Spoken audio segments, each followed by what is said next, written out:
من النهاردة مش هتشتري الفراخ البروست ولا هتعمليها في البيت، هتعملي بديل ليها حاجة كريسبي كده ومقرمشة وطعمها في منتهى الجمال.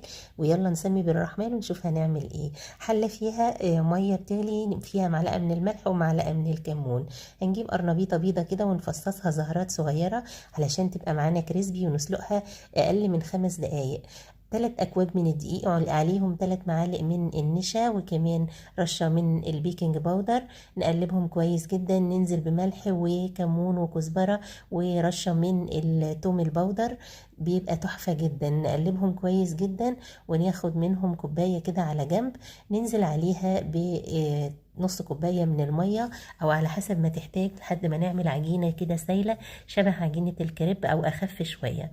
ممكن في الوقت ده ندوق الحدوق بتاعها، وبننزل عليها ب3 معالق من ورق الكزبرة والبقدونس، ونبتدي ناخد القرنبيط اللي اتسلق معانا ننزل بيه في السائل، وبعد كده في الخليط الجاف، ونقلبه 10 عدات زي ما احنا شايفين، وننفضه كويس جدا من الدقيق. الزيت بتاعنا كان سخن على النار، نبتدي ننزل بالقرنبيط على الزيت السخن، وما نقلبوش غير لما ياخد لون من تحت. نبتدي نقلبه على الوش التاني. شوفوا لي الجمال، اللهم بارك، بيطلع معايا جلد كده ومقرمش وخطير.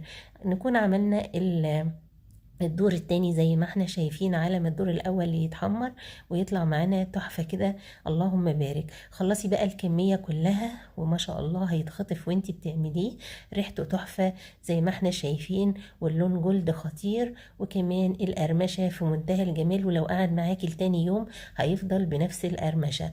ما شاء الله، شوفوا لي الجمال كده، حاجة تحفة. من جماله مش هيصدقوا ان هو قرنبيط، هيفتكروه فراخ بروست.